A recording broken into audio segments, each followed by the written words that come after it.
Good evening. Sorry that couldn't be in class tonight, but I'm going to be telecasting my presentation using Jing. Even with the pro version, you can only do 5 minutes of video at a time, so I'm going to break my presentation up into two separate groups. One of them is going to be the portfolio, and the second one will be my work sample. As I switch over to my desktop here, you can see the website that I created for my portfolio.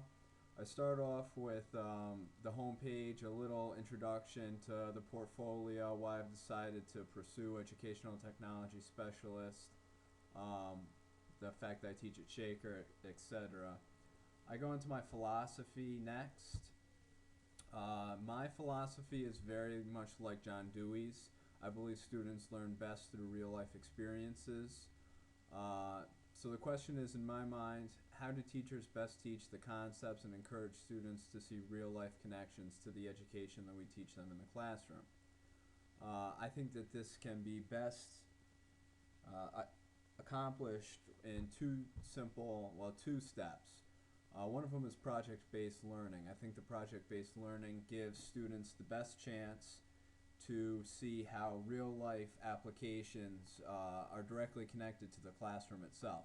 If we can take something like math and science and combine it with a real-life application, I think students will get more out of it. The second way to be able to get to these students, I think, is using Web 2.0 tools.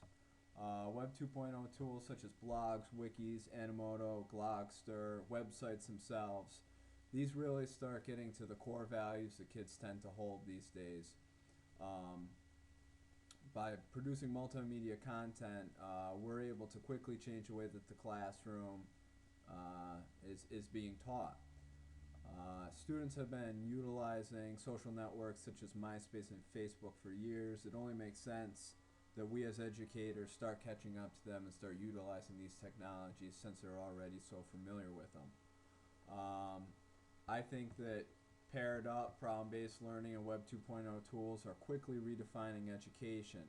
I think that they give the ability to reach every student in a different form and a different form of thinking, and allows us to validate their education. So after my philosophy, I went into the TAMI development plan and did that. Then I also went into my own work. One of the things that I went into was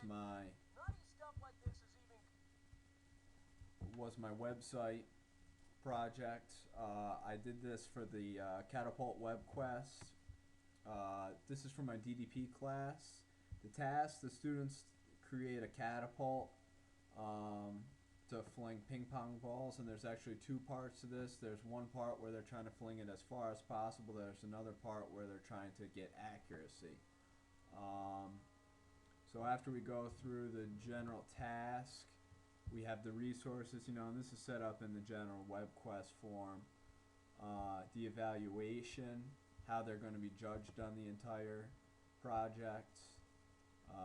Everything from their testing and evaluation to their analysis to their drawings. And then finally, for their conclusion, we have a little self-evaluation. This is just a Google Documents form. Make sure that they have all of the required material for the project. Also at the end, ask them what they liked, what they didn't like, if there's any suggestions that they might have to make the project better. Goes into the photo gallery, some stuff from last year. Frequently asked questions in the teachers page.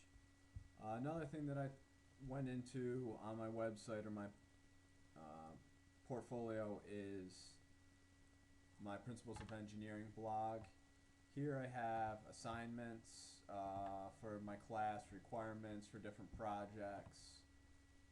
I also have PowerPoints, little notes for what they might need to know about the day-to-day stuff. And then finally, I have my AutoCAD wiki page, which I'm going to talk about in my next project.